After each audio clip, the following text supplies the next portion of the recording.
Welcome to the Slop Farm. Enjoy the video. You'll begin by identifying where the beep originates, the carrier, app, or device-level recorder. Once you confirm the source, make sure you have backups of recordings and settings.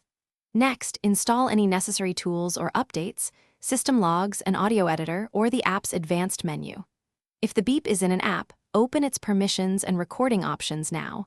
If it's carrier-injected, prepare to contact support or use call forwarding workarounds. Don't skip verifying versions and backups. Once done with backups and source checks, act on the specific fix. If an app shows a beep toggle, turn it off and restart the app to verify. If the beep is baked into saved files, open them in an audio editor and either cut out the segment, apply a short fade, or use a notch filter at the beep frequency. For carrier-inserted beeps, route calls through VoIP or call forwarding to a non-intercepting line and retest. Make sure to document changes. Finish by validating. Make a controlled test call, record it, and compare waveforms or listen carefully for residual beeps.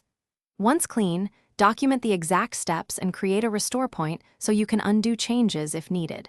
If the beep persists and stems from the carrier or mandated notification, escalate to carrier support with logs and timestamps. Troubleshooting tip.